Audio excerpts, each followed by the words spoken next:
Certainly, our world has always been and will continue to be imperfect.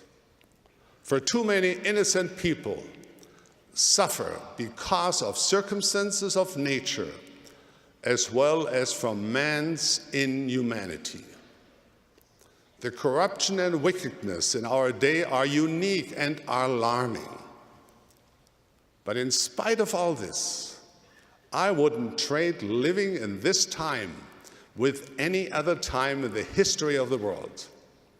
We are blessed beyond measure to live in a day of unparalleled prosperity, enlightenment, and advantage. Most of all, we are blessed to have the fullness of the gospel of Jesus Christ, which gives us a unique perspective on the world's dangers and show us how to either avoid these dangers or deal with them.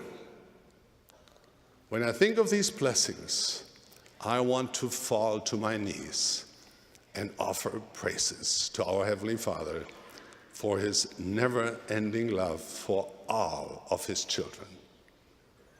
I don't believe God wants his children to be fearful or dwell on the evils of the world, for God has not given us the spirit of fear, but of power and of love and of a sound mind.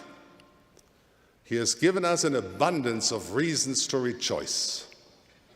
We just need to find and recognize them.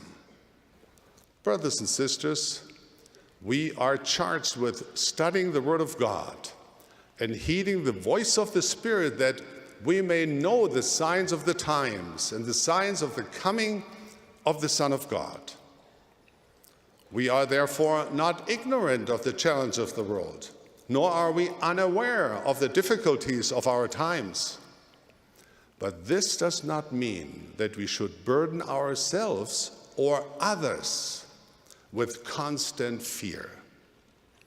Rather than dwelling on the immensity of our challenges, would it not be better to focus on the infinite greatness, goodness, absolute power of our God and trusting him and preparing with a joyful heart for the return of Jesus Christ?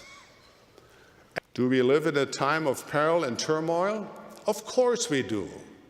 God himself has said, "In the world ye shall have tribulation, but be of good cheer.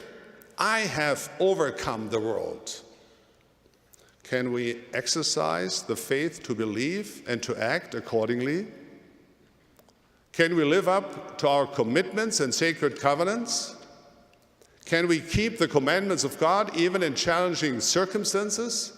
Of course we can, because God has promised, "All things shall work together for your good, if you walk uprightly."